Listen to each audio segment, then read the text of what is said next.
Justru yang menurut saya adalah Hmm. kebiasaan dari orang yang udah lama di industri makanan, mereka itu punya peraturan yang tidak tertulis yang selama ini udah diikutin sama mereka gitu kan.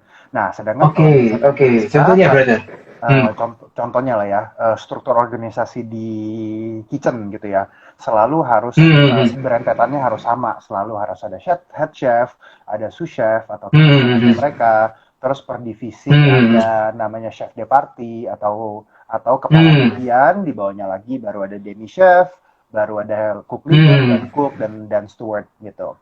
Nah, sedangkan di pekerjaan Hmm. kita, kalau misalkan semua F&B harus bangun begitu, kapan dan bagaimana Hmm. cara kita bisa punya 100 outlet, 500 outlet, atau Oke. 1000 outlet gitu kan. Hmm.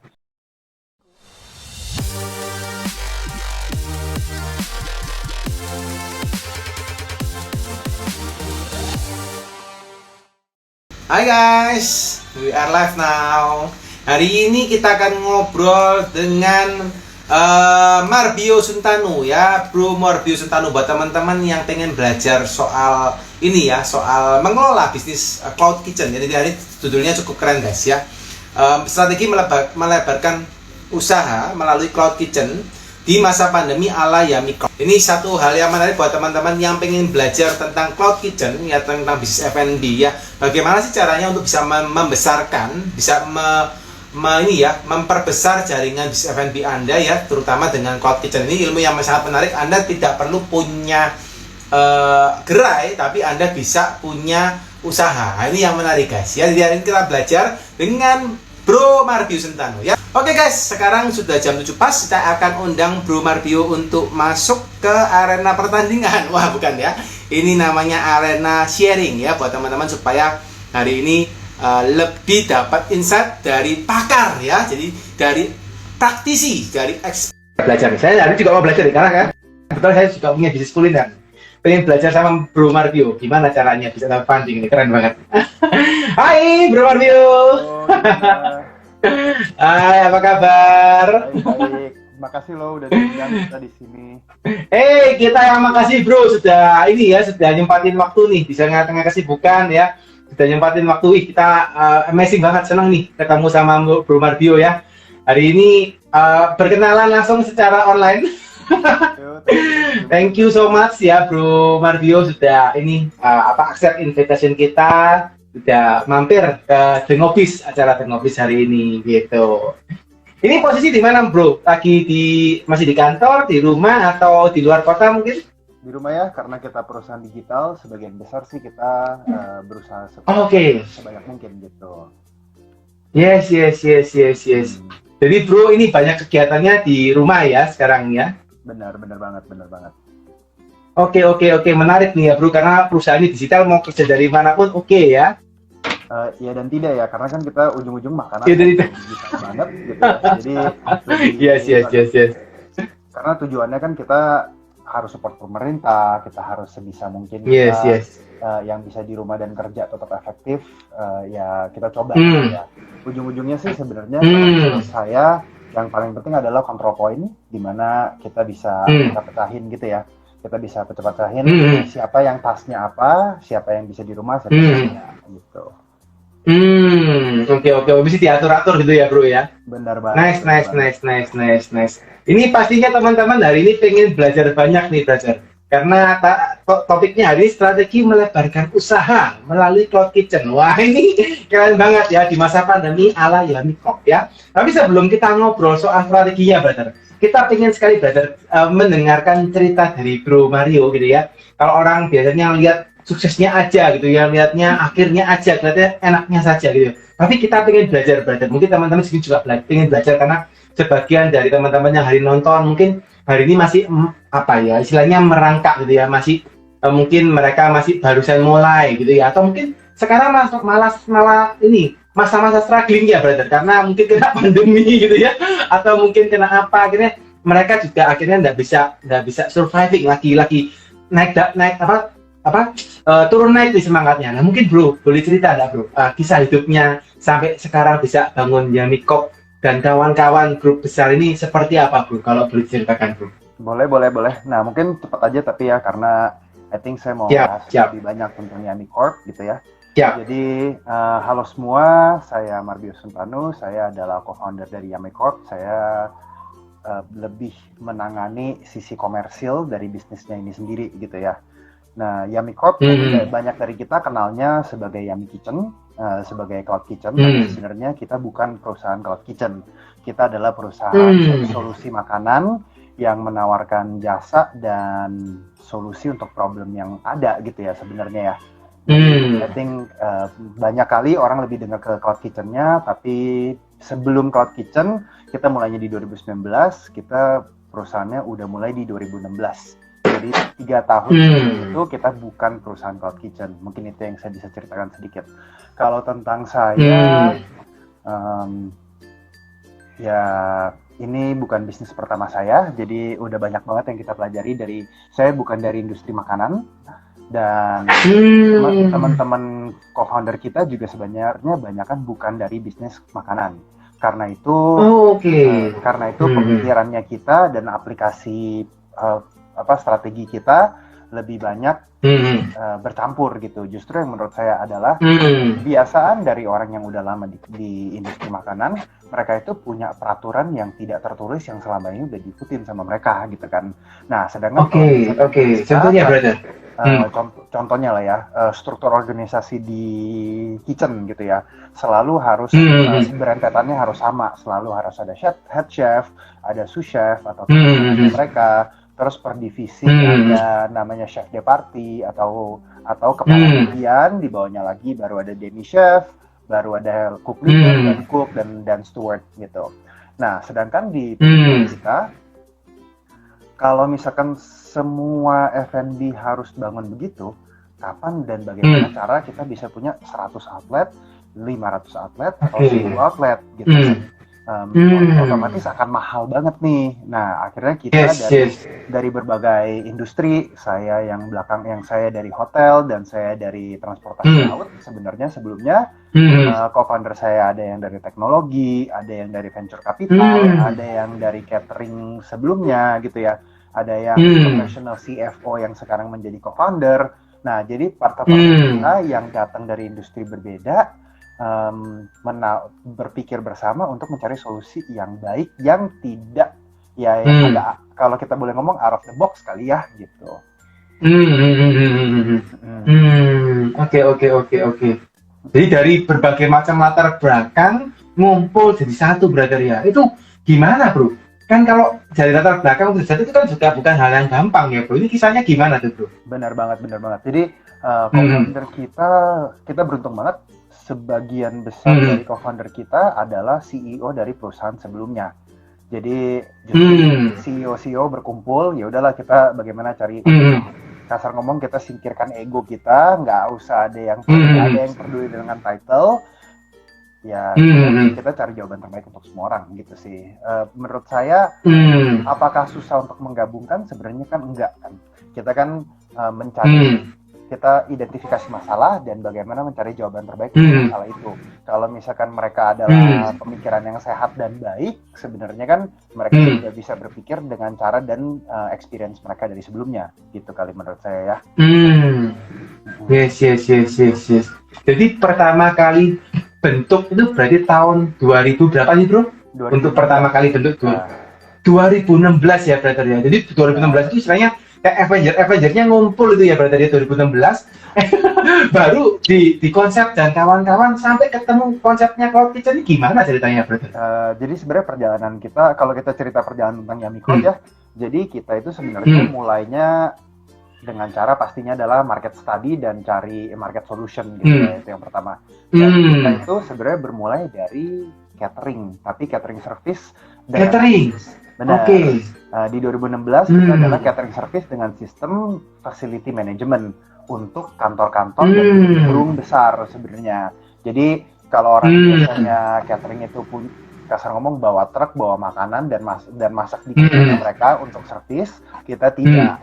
Kita malah terbalik. Kita masuk ke satu lokasi dan di lokasi itu kita bangun tim, kita menjadi konsultan untuk mereka. apa sih yang mereka perlu, demografiknya itu apa aja, apakah 50 orang dari daerah luar, 50 orang millennials gitu ya, contoh.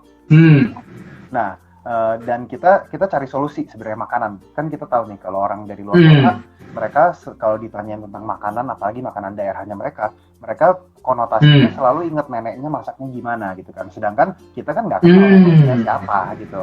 Dan gimana. Jadi kita seringkali cari solusi tengah adalah makanan bersih modern gitu.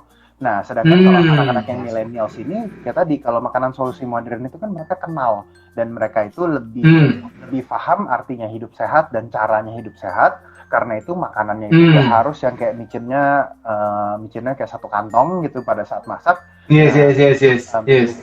Dan kita tawarkan solusi yang berbeda dengan cara, kalau orang tua misalkan maunya, bukan tua lah ya, orang Spania maunya makanan yang ada sop. Jadi kita kasih makanannya 4.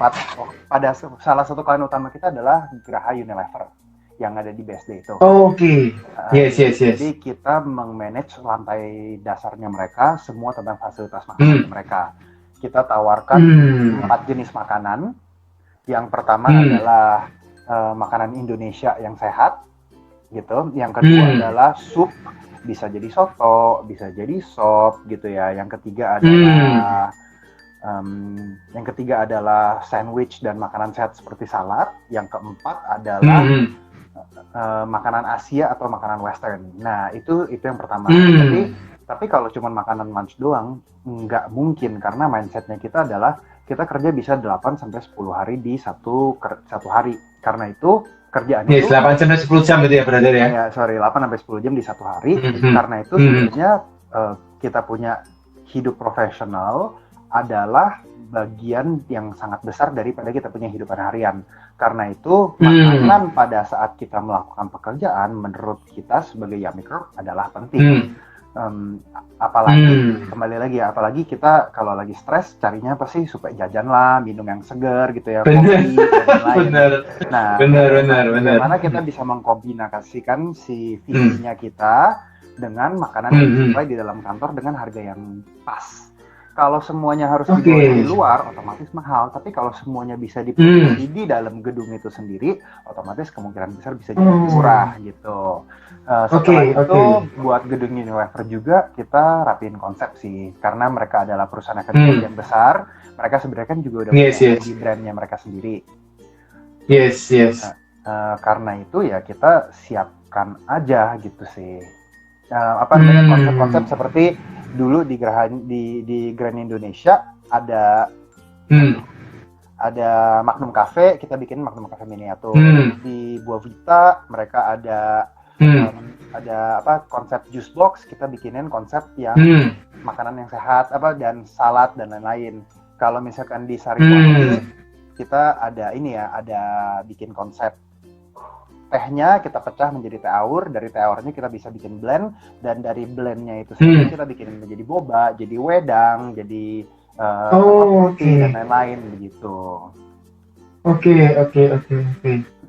Jadi bro ini pertama kali masuknya dari catering ya bro, dan ini cukup menarik ya, maksudnya karena bro waktu catering berarti bro masaknya itu di tempat daripada customer-nya bro. Benar. Kita masuknya sebagai tempat, tapi kita juga udah punya central kitchen. Central kitchen kita juga udah standarnya HACCP atau sebenarnya udah kualitas seperti airlines sama rumah sakit atau offshore gitu ya.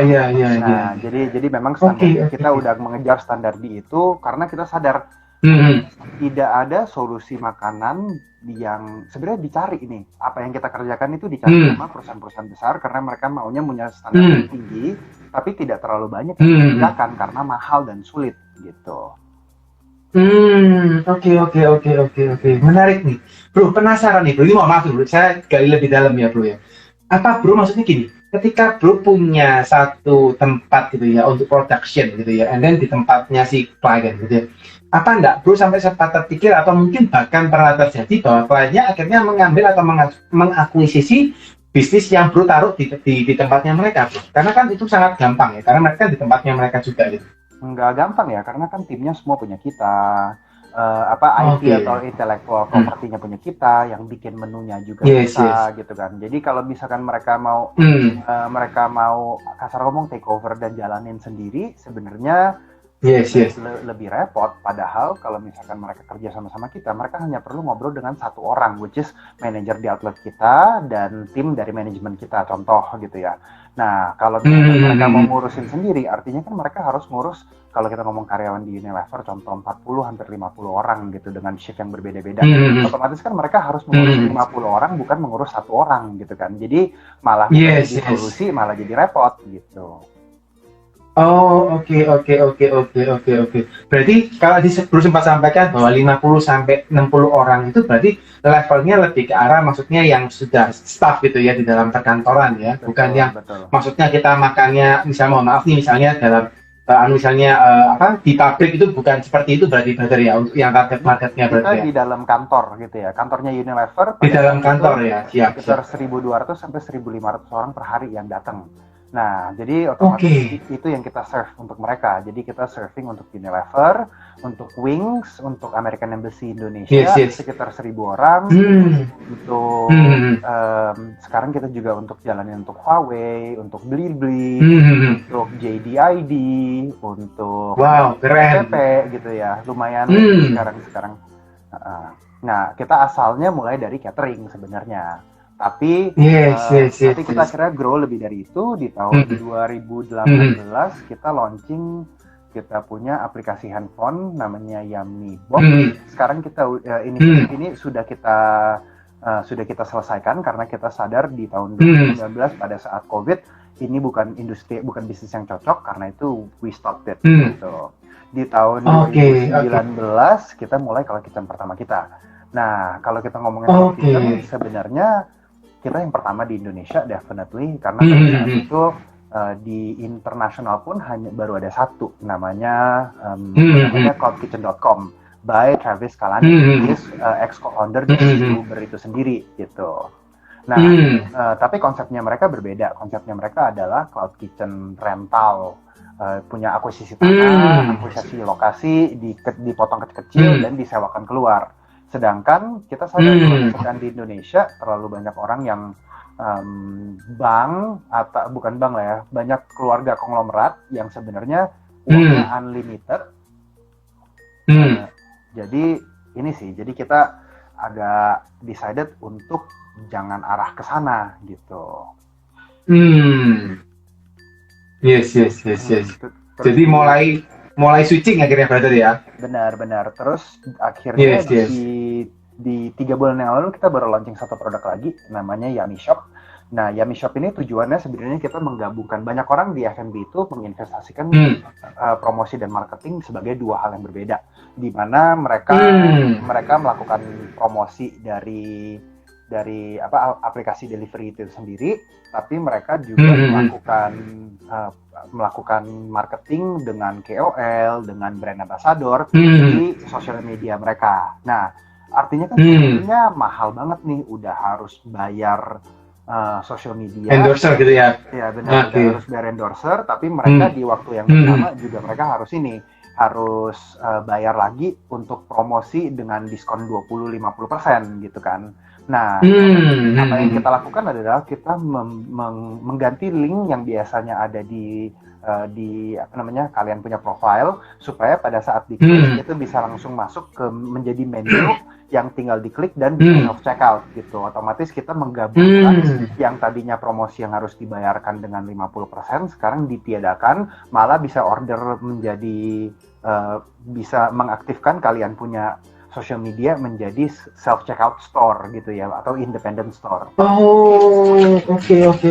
Maksudnya bro kerjasama sama kayak micro influencer gitu untuk mengganti kayak mereka ada link yang bisa diklik oleh temennya gitu maksudnya, atau gimana bro? Enggak sih, jadi di setiap satu usaha punya atau brand dia, anggap Bro Dedi punya brand Dedi, ayam geprek Dedi gitu ya misalkan ya. Nah, yes. kalian punya social media, akan ditaruh link yang bisa sekaligus untuk melihat kalian punya lokasi di mana, kalau mau order WA gimana. Tapi ada juga link untuk pada saat kalian klik, itu bisa masuk ke satu halaman yang menunjukkan menunya kalian, udah seperti order dari delivery platform Gojek, Grab, atau Shopee Food, atau Traveloka Eats aja gitu. Cuman dari social medianya kalian langsung bisa di check out. Oh, oke. Itu maksudnya dari Yummy Corp yang membuatkan ya, brother ya. Jadi bro yang ceritakan yang satu produk barunya Yummy Shop tadi itu. Benar. Jadi dengan berupa link sebenarnya yang tinggal kalian punya social media. Nah, menurut kita itu adalah masa depannya. Tapi hari ini yang kita fokuskan banyaknya masih di Cloud Kitchen, karena kita rasa Cloud Kitchen ini kan menyelesaikan dua masalah nih. Masalah yang pertama adalah sebenarnya investment, karena kalau misalkan mau punya uang untuk punya budget untuk buka 3, belum tentu punya 10, belum tentu punya 100, atau belum tentu punya 1000. Itu yang pertama. Yang kedua adalah standarisasi manusia sebenarnya kan agak sulit nih, gitu ya.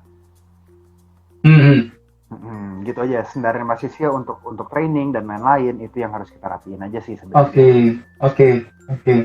Ini menarik bro, saya pengen ngulik banyak nih soal Yummy Shop tadi ya, tapi rasanya mungkin buat teman-teman kita lagi mau coba belajar juga soal Yummy Cloud, brother, karena mungkin teman-teman di sini juga ada yang bisnis mungkin kuliner, mungkin ya pengen belajar, mungkin mungkin nanti bisa salah satu ini ya perpanjangan tangan dari Yummy Cloud dan sebagainya gitu. Mungkin boleh diceritakan nggak, brother? Maksudnya dari brother kan awalnya dari catering gitu ya. Dari catering sudah pegang perusahaan besar gitu ya, sudah banyak, ada Unilever, ada Sarilangi, ada macam-macam dari perusahaan yang disebutkan ya.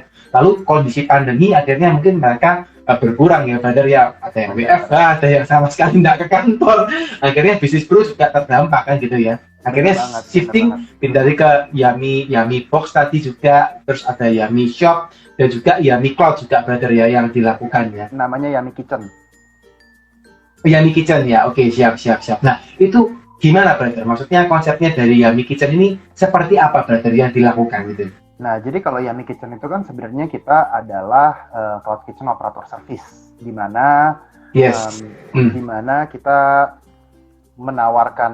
bukan hanya menawarkan lokasi, tapi timnya juga dari kita, rentalnya dari kita, utility dari kita.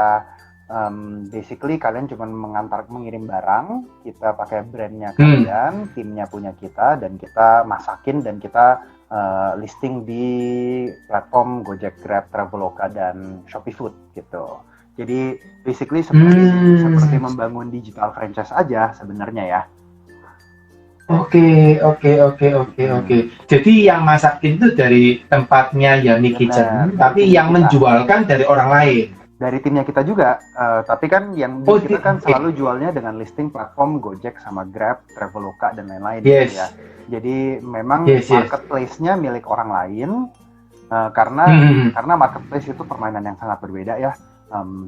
Untuk keep orang masuk ke dalam aplikasi kita dan stay di tempatnya kita, itu sebuah problem yang di-crack dengan solusi yang berbeda gitu. Kebanyakan dengan solusi promo, gamification, pengingat kembali, dan features yang selalu bertambah supaya orang mau stay di aplikasinya mereka itu sendiri, termasuk dengan payment, termasuk dengan banyak banget ya. Karena itu mereka akhirnya berubah menjadi super app gitu. Oke. Tapi ada keinginan ke depannya juga mau berubah, mungkin di apps kan juga gitu, brother, atau gimana kira-kira? Karena sepertinya kita enggak, karena kita lihat kalau misalkan kita masuk ke marketplace, sebenarnya kan it's a very different game, and definitely kita nggak mau ke sana sih. Jadi memang nggak mau melebar ke sana, concern tetap di food berarti ya, brother ya. Kalau saya lihat tetap concernnya di food ya tadi ya. Benar. Oke. Menarik. Jadi dari konsep yang asalnya melayani perusahaan, jadi pertamanya lawannya kan B2B ya, brother ya. Pertamanya kan B2B ya. Terus sekarang akhirnya dilempar ke B2C gitu ya. B2B kita masih jalan. Kita baru masih jalan ya. Kita baru aja sign dengan P&G. Kita juga baru sign dengan Huawei gitu ya. Jadi sebenarnya B2B dan B2C adalah bisnis yang berbeda. Setiap dari bisnisnya kita mengassign satu director, owner dari bisnis unit itu sendiri untuk berkembang gitu. Oke. Bro, boleh dapat masukan nggak, bro? Maksudnya ini biar teman-teman juga dapat pandangan gitu ya. Waktu kemarin corona, otomatis kan bisnis bro kan juga sangat terdampak ya, bro. Karena kondisinya kan memang ini ya banyak apa namanya istilahnya perusahaan yang juga WFH kan karyawan, gitu ya, atau mungkin Benar. mereka sempat gimana. Nah, itu dampaknya ke bro gimana? Signifikan kah, biasa kah, atau wah enteng kah, atau gimana brother di bisnisnya bro sendiri waktu? Secara Hmm. perusahaan di tahun lalu kita sebenarnya growing ya. Kita Oke, nice. growing di awal tahun dibanding dengan akhir tahun kita grow 6 kali lipat Hmm. dari perusahaan dari Wow, sebelumnya gitu. keren. Karena Hmm. emang kita kan perusahaan digital dan di mana Yes, kita yes, yes. mengalterasi kita punya market nih. Tadinya marketnya kantor, Hmm. kita Hmm. mencari lokasi-lokasi yang dekat kantor, kita berubah menjadi Hmm. residensial gitu. Cuman jadi sebenarnya sih Hmm. tujuannya adalah shifting kali ya. Shifting Hmm. dari ini. Mungkin sorry bro kalau ngomongnya mungkin boleh gantian. Jadi No agak worries, no worries, no worries, no worries. ya gitu ya. Nah, jadi Hmm. karena kita shifting, kita sadar Hmm. bahwa terbaiknya adalah mengejar pasar gitu, bukan mengejar yang punya Hmm. visi dari awal. Oke, nice, nice, nice. Tadi dari B2B pindah ke B2C, brother ya. Itu bro gimana bro? Maksudnya kan itu juga bukan hal yang gampang ya. Karena kalau B2B oke, lewat satu orang gitu ya, lewat satu perusahaan langsung bisa ambil dengan masa yang cukup besar. Begitu lewat B2C ini kan satu permainan yang berbeda, brother. Itu Benar banget, benar gimana, banget. brother? Apa yang dilakukan, brother? Tapi kita dari dulu udah perusahaan B2C, dari delivery cateringnya kan sebenarnya. Jadi Oh, oke. pelajarannya kita udah Hmm. banyak sebelum kita Hmm. masuk ke cloud kitchen sebenarnya gitu.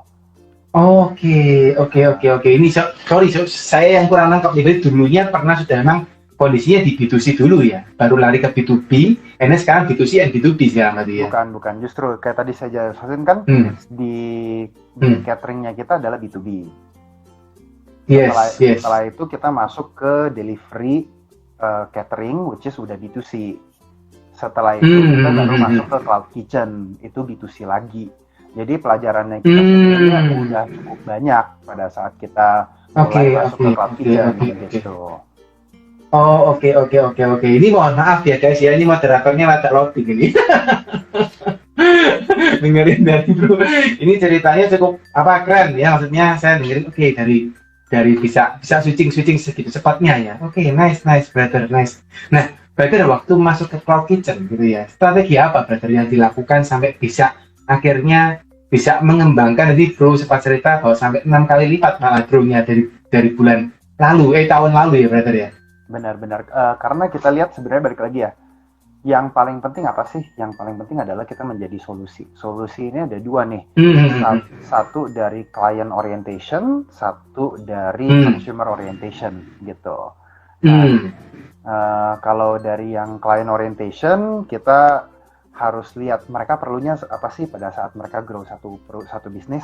In this case adalah modal atau penanganan human resources-nya atau bagaimana cara mengerjakan sentralisasi produksi, contoh gitu ya.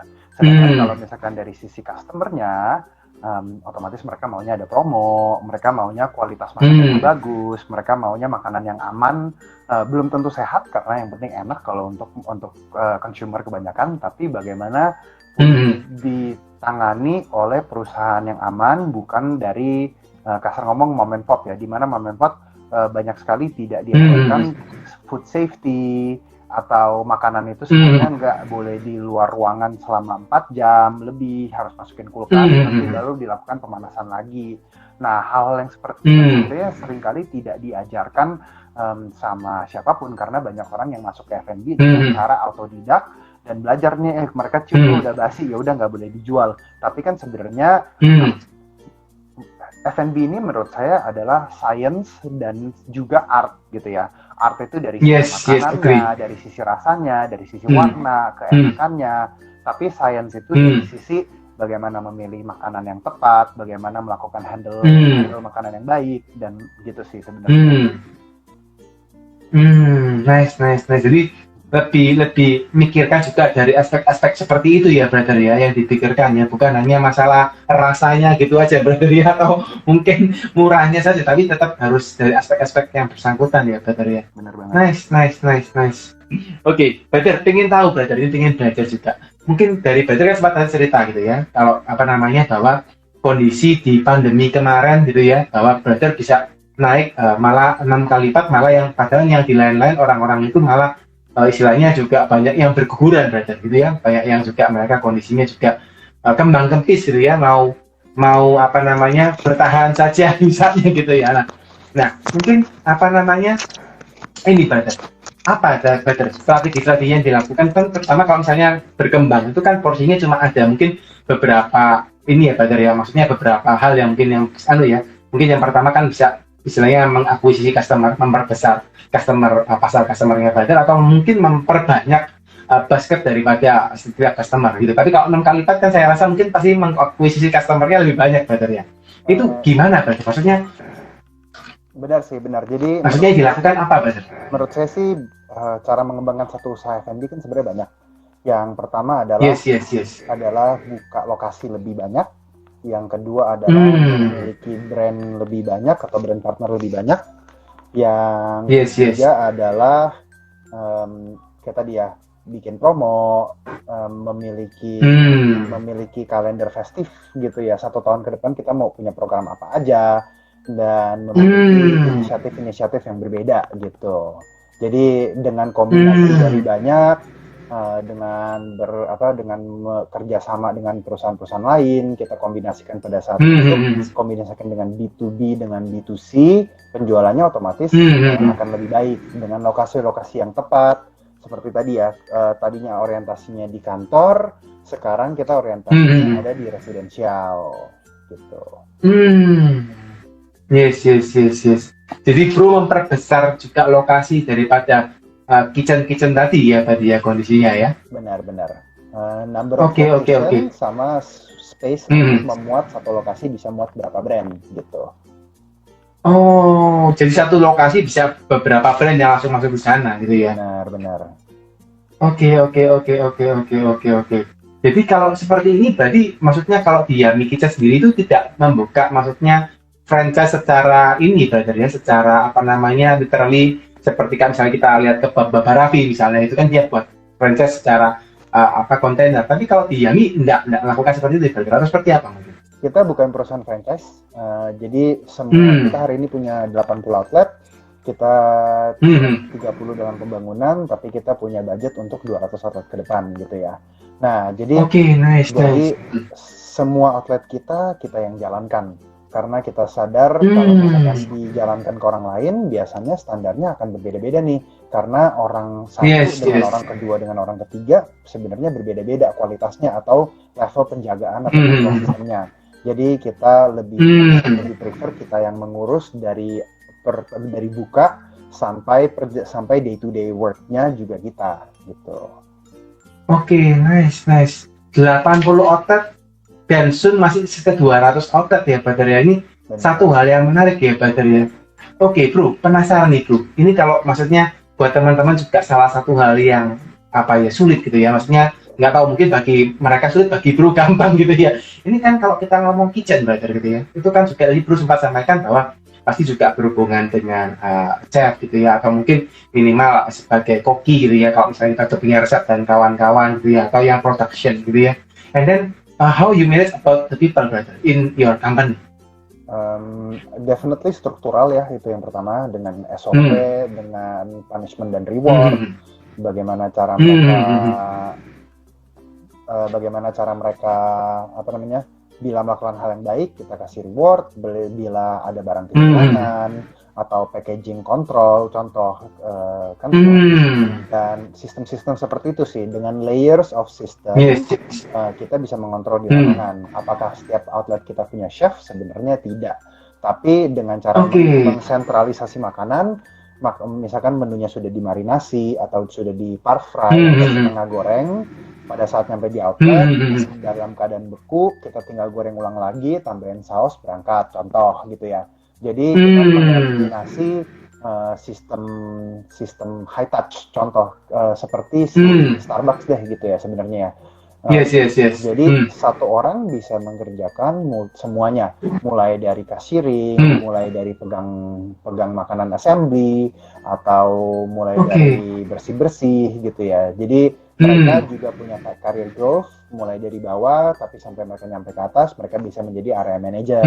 Pada saat mereka menjadi area manager, mereka bisa menjadi kita namanya central ops, di mana mereka tidak keliling lagi, tapi mereka yang udah ngerti tricks dan cara orang mengontrol di lapangan, mereka menjadi desentralisasi. Kita punya satu ruangan, semuanya isinya TV, dan udah orang-orang cuma nontonin CCTV doang, sama melihat report penjualan secara live itu seperti apa sih.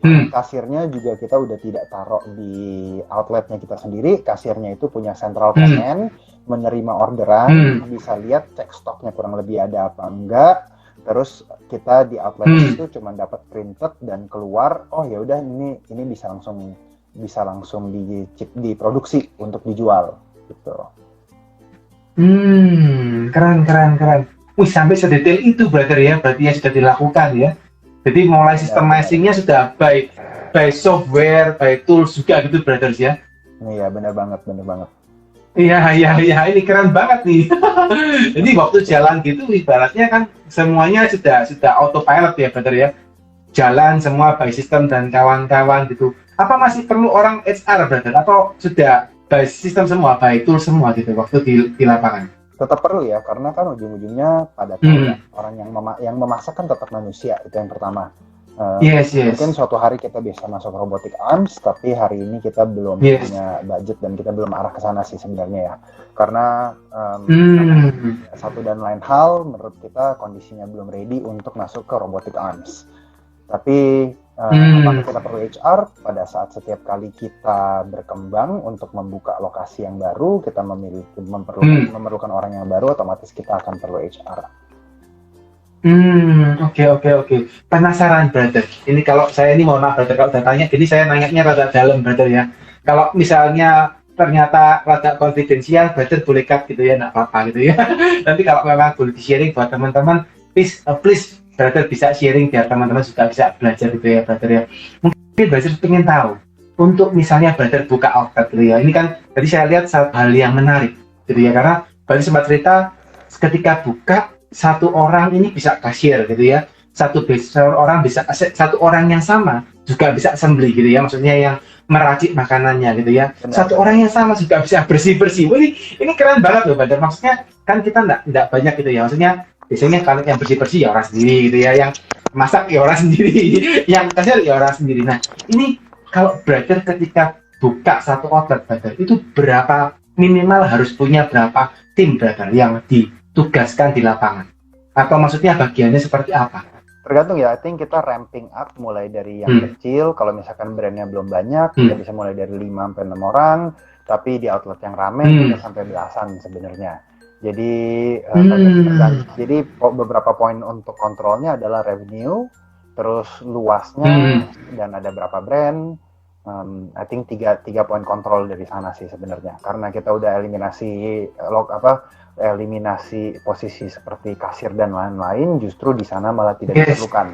Dan apakah satu outlet itu cukup dengan orang itu? Sebenarnya tidak, karena kan kita juga punya areal yang berputar. Areal itu ada beberapa level. Satu adalah QA atau Quality Assurance. Di tiap titik itu ada QC random. Yang satu lagi selalu ada ada misalkan tim HR yang datang untuk jagain kegiatan mereka secara psikologis, untuk mereka baik gitu. Jadi sebenarnya sih kita punya dua level, areal dan outlet itu sendiri.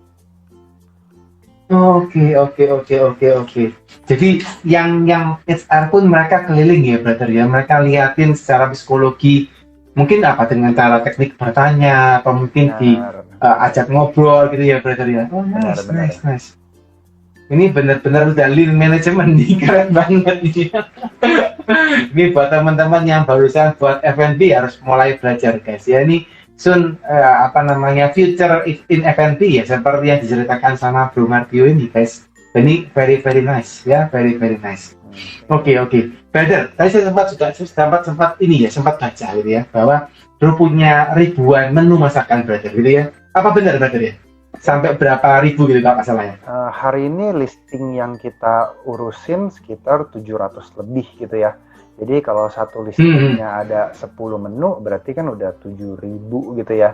Dan 7.000 masakan, wow. Kalau listingnya 10 gitu kan. Jadi sebenarnya sih yang kita kerjakan ya rotasinya lumayan banyak lah sebenarnya menurut saya. Dan itu juga di luar B2B sebenarnya kan. Kalau B2B kita bahkan rotasi menunya setiap hari berbeda. Kita bisa keluar 3 sampai 4 menu per hari, dan 3 sampai 4 menu per harinya itu ya selalu berubah-ubah gitu kan.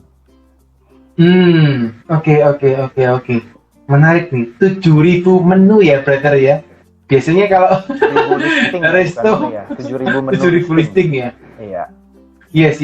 Tapi 7.000 itu berbeda-beda, pasti berbeda-beda atau masih ada yang sama tuh 7.000? Ada yang sama, definitely. Tapi kalau kita ngomong yang ada yang sama. Tadi saya cerita ya 700 listing, satunya 10, mungkin 700, ada yang 15, ada yang 20 menu gitu ya. Total. Oke. Ribuan gitu. Yes. Nice. Ribuan ya, brother, untuk menunya ya. Benar. Itu bro manage food waste-nya gimana, brother? Kan kalau resto kan juga cukup ini ya, cukup udah kita jelaskan ya. Kalau kita main sentralisasi, semua makanannya dalam keadaan beku gitu datangnya, atau udah par fried, sebenarnya waste-nya sangat kecil. Cuman memang harus orang yang mengerti bagaimana cara bekerja dengan baik dengan sentralisasi yang baik, mungkin baru paham gitu. Jadi karena caranya sudah istilahnya di setengah jadi gitu ya, brother ya, dibuat setengah matang gitu ya, semuanya sudah siap dipakai, sampai ke outlet tinggal dipanasin ulang atau mungkin digoreng ulang gitu aja, brother ya, caranya. Benar. Jadi sistemnya adalah seperti fast food, bukan seperti restoran. Mungkin dari Bro Dedi pemikirannya juga, kita bukan buka restoran nih, kita buka fast food chain. Yes. Nice. Oke. Brother, tadi Bro sempat ceritain gitu ya, satu tempat gitu ya, itu ada beberapa brand gitu ya. Itu boleh nggak, Bro, disebutin brand-brandnya tadi yang sempat Bro sampaikan, itu satu tempat tuh brand apa aja, Bro? Banyak sih, beda-beda ya. Setiap outlet bisa jadi brand kombinasinya berbeda-beda. Beberapa brand kita punya brand menjadi 3 kategori.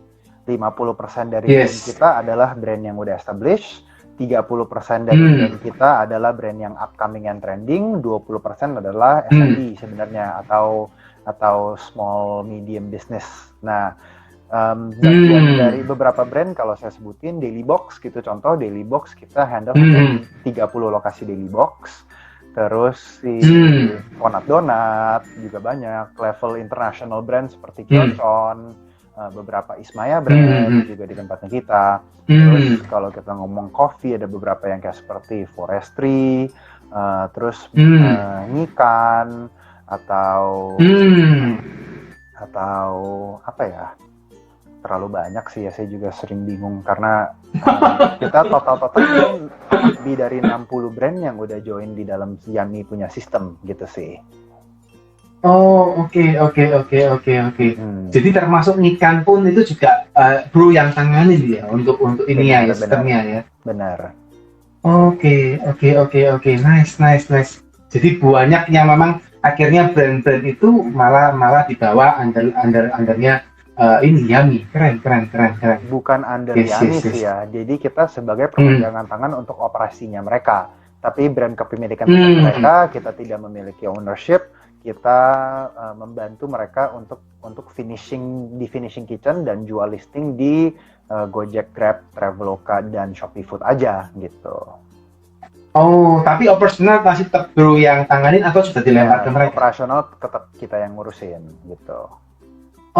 Oke. Jadi yang punya brand mereka, yang jual franchise mereka, terus Bro yang setup, maksudnya yang operasional day-to-day-nya Bro yang urus gitu ya? Benar. Kayak baru-baru ini kita baru launching Ayam Pusaka Abadi gitu ya. Ayam Pusaka. Grupnya Kodoni ya? Benar. Nah, jadi dari Yes. Kita akan buka kedepannya 18 lokasi digital franchise-nya si Ayam Pusbat, sedangkan Doni juga akan ngurusin sekitar 30 in total bersama dengan kita punya, contoh gitu. Oh, oke. Jadi bro, waktu buka itu ceritanya belum tentu full itu dikelola oleh Yami. Bisa separuh-separuh dikelola oleh Kalau di misalnya lokasi kita dari enggak, ini di ya. lokasi kita selalu punya kita, bro. Oh, oke. Tapi kalau di lokasi lain boleh mereka buka sendiri. Ya karena brandnya milik mereka gitu kan. Oh, oke. Nice. Bro, kalau di live ini boleh nggak bro di-sharing? Maksudnya gimana sih sistem kerjanya? Misalnya teman-teman yang lihat hari ini ya gitu ya, pengen kerja sama Yami gitu, mereka punya brand, and then mereka mau, aku tolong dong, misalnya diurusin seperti ini, misalnya ikan atau ayam pusaka abadi tempatnya Kodoni ya. Nah, itu kira-kira gimana bro? Maksudnya yang dilakukan seperti apa tuh? Atau apa sistem kerjasamanya seperti apa nih Ya, revenue dengan sharing Yami? aja sih sebenarnya ya. Revenue sharing Oh, oke. tergantung complexity dari kalian punya masakan gitu ya. Kalau mudah banget ya otomatis revenue sharingnya lebih rendah. Kalau misalkan cuman kayak grab and go gitu ya, minuman udah di dalam botol cuman dijual Yes. doang ya otomatis itu lebih rendah lagi. Tapi kalau misalkan satu menu harus kita masak dari nol, terus platingnya penuh dengan komponen yang berbeda-beda dan banyak, otomatis itu akan lebih mahal. Jadi kembali lagi sebenarnya semuanya tergantung kompleksiti dari menunya itu sendiri gitu. Oke. Tapi yang ciptain menu bisa langsung dari tempatnya bro berarti ya. Mereka Enggak dong, tinggal kan jual. brand milik Oke. mereka. Produknya juga milik mereka. Oh, Jadi kita oke. sebagai perpanjangan tangan untuk operasional, sekali lagi ya. Oh, oke. Jadi bukan bro yang ciptain menu gitu ya. Karena saya pikir Gitu. bro yang sudah siapin menu, terus mereka tinggal masukin apa namanya, kayak saya nangkapnya gini bro, kalau di bisnis garment itu ada kayak maklun tuh, jadi ada yang punya sistem CMS, brand, bukan gitu ya. Bukan. Oke. Jadi cuma di apa untuk lebih ke arah operasionalnya bro yang handle gitu ya. Bener. Oke. Nice. Ini saya nangkapnya rada pelan ya bro, maaf ya kan. Bisnis bro ini mungkin cukup apa ya, sangat berbeda ya daripada bisnis pada umumnya ya, karena mungkin sudah level mungkin nanti ke arah internasional ini, atau sudah mungkin internasional itu bro bisnisnya. Investornya kita internasional, tapi hari ini kita hanya di Indonesia. Yes. Oh, cuma di Indonesia ya, nggak akan rencana keluar itu berarti. Amin. Nice. Oke. Bro, ini juga mungkin pengen tahu bro, kalau misalnya diizinkan gitu ya. Bro kan saya sempat juga baca ya, jadi ya kalau nggak salah juga apa namanya terkait dengan investment gitu ya. Kalau nggak salah kan yang besar yang invest di Yami kalau nggak salah grupnya Sinarmas ya, apa benar ya bro ya? Banyak ya, jadi Sinarmas itu di ronde pertama seri A ada Sinarmas, ada Intudo itu juga besar. Termasuk tadi ada Bro Doni juga ada invest kecil-kecilan tempatnya kita gitu ya dari nice. Terus di seri keduanya kita diinvest sama SoftBank sama AppWorks sama Pandu Syahrir sebenarnya masuk ke tempatnya kita juga gitu. Jadi berbagai dari Coca-Cola Matil juga masuk ke tempatnya kita. Dari lumayan banyak sih, sekitar mungkin kayak 20 investor hampir ada kali totalnya ya. Oke.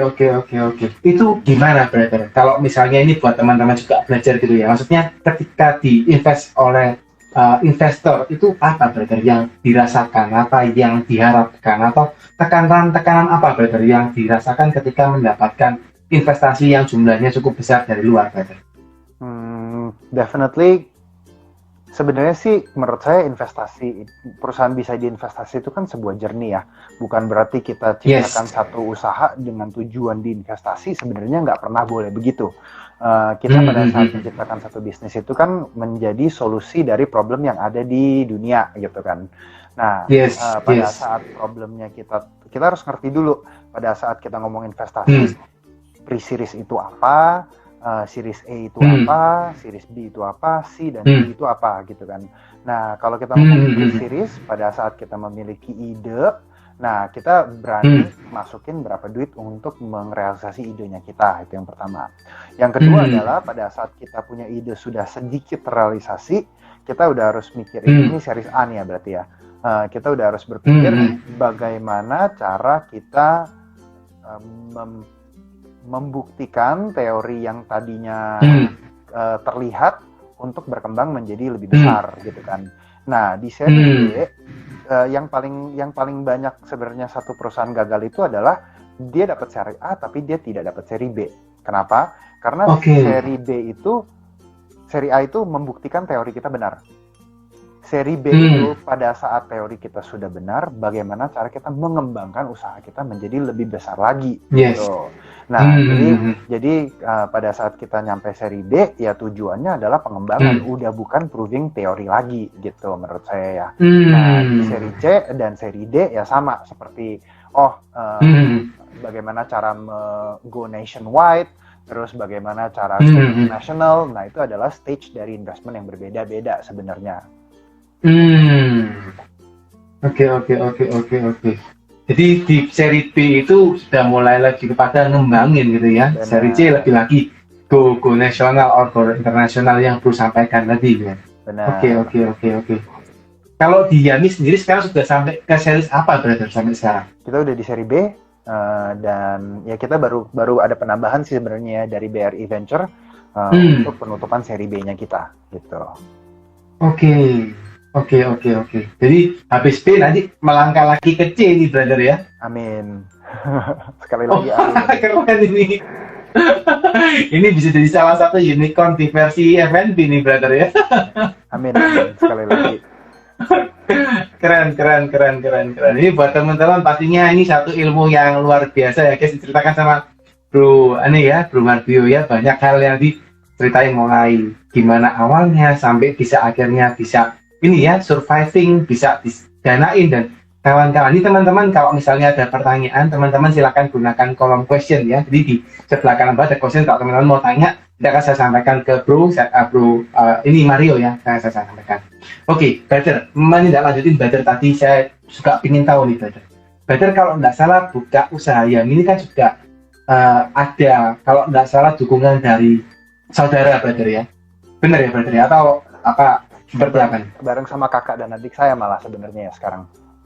Bareng kakak sama adiknya Bro gitu ya. Jadi bertiga ini saudara semua. Atau ada co-founder lagi yang dari luar Brother selain banyak kakak sama adiknya Bro? Banyak banget. Ini bukan bisnis. Kayak tadi saya ceritain ya. Tadi ada yang dari catering background, ada yang dari background, ada yang dari venture capital, ada yang CFO gitu kan. Kalau saya sebutin semuanya saudara, berarti kan keluarga saya besar sekali tuh. Nah, tapi kan bukan gitu ya. Ya. Oke, Bro, ini kalau saya ngomong sebagai Marbio Brother ya, bukan sebagai Yami gitu ya. Siapa sih Bro orang yang sampai hari ini sangat berpengaruh terhadap Bro sampai bisa surviving sampai sekarang? Menurut saya timnya kita ya yang utama, karena kalau tanpa mereka kita hari ini nggak ada di sini. Banyak banget orang yang kerja, kasar ngomong ya kerja mati-matian gitu ya, termasuk partner-partner, termasuk timnya kita. Dan karena itu kita selalu berpikir bagaimana cara mengapresiasi orang yang invest di waktunya mereka dan invest di effortnya kita untuk bantu kita berkembang. Kita selalu memantau dan melihat individu terbaik yang sistemnya kita kan sebenarnya seperti Google dan Facebook, di mana kalau misalnya mereka they're doing really well, kita punya namanya ESOP sebenarnya, employee stock option. Jadi mereka bisa menjadi partner dan menjadi pemilik dari Yami Corp pada saat mereka melakukan hal yang baik di dalam perusahaannya kita. Dan hari ini kita udah punya lebih dari hampir 30 kali ya, hampir 30 individual yang udah memiliki ESOP-nya Yami Corp gitu. Oke, nice. Jadi kalau yang sudah itu sampai diberikan ini ya Bro, opsi saham gitu ya dari Yami ya. Betul. Nice. Wah, keren nih gitu ya. Itu diaktekan dari atau dalam perjanjian lisan gitu atau tertulis aja gitu atau diaktekan juga? Tertulis enggak. Jadi mungkin dari sana kita harus ngerti legalitasnya. pada saat memberikan stock option tidak ada yang diaktekan memang. Peraturannya adalah mereka memiliki hak untuk membeli saham secara tertulis, secara legal dan dilegalisir oleh company, tapi bukan diaktekan, karena diaktekan itu pada saat kita memiliki investasi ke dalam si perusahaannya itu sendiri gitu. Oke, nice.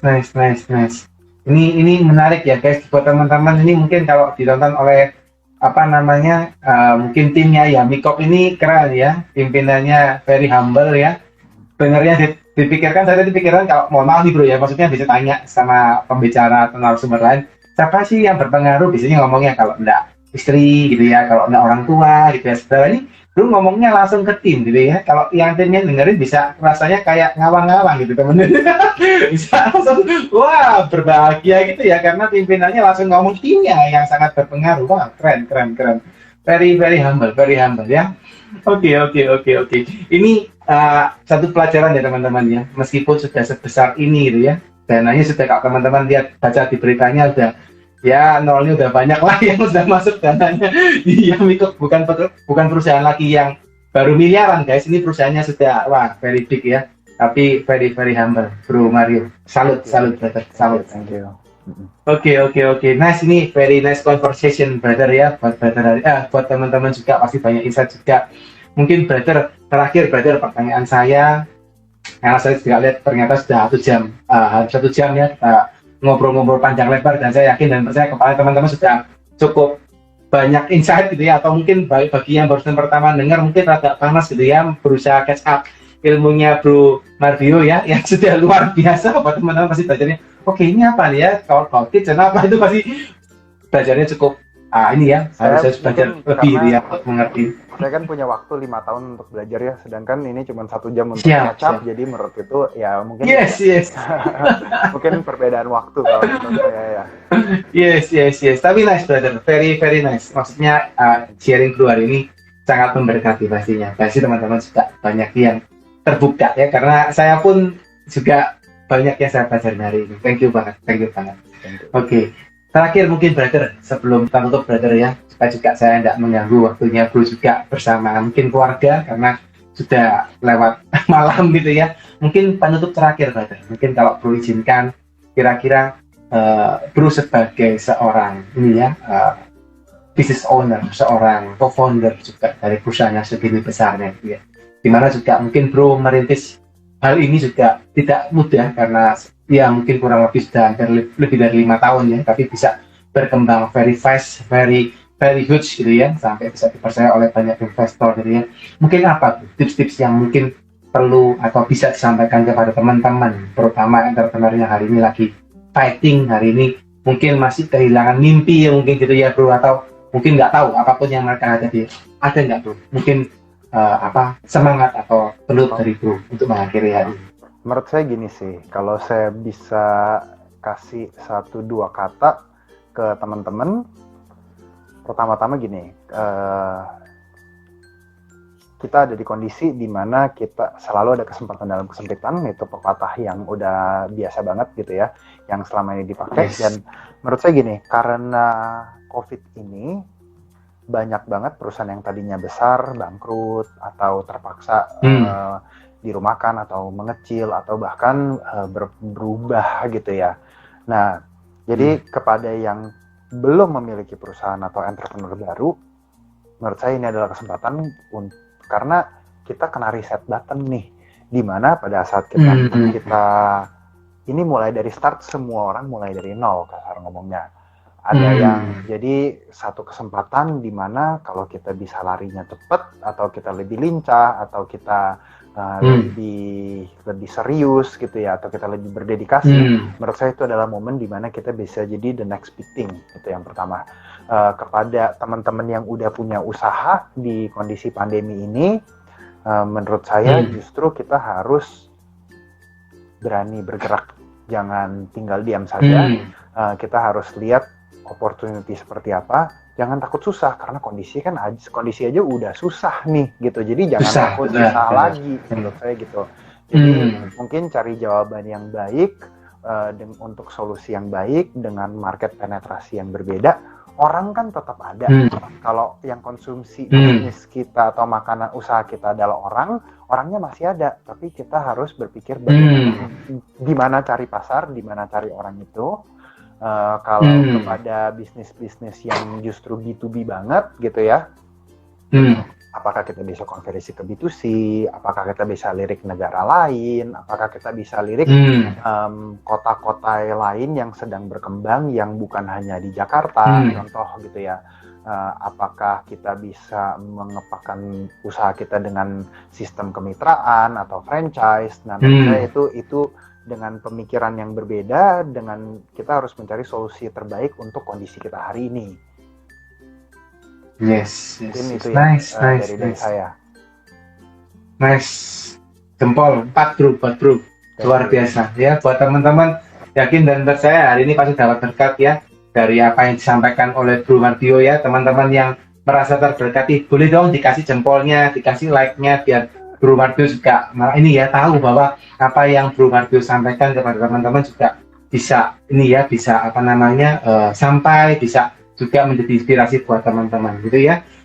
Oke, sekali lagi thank you brother buat kesempatannya hari ini sharing dengan kami ya di The Ngobis.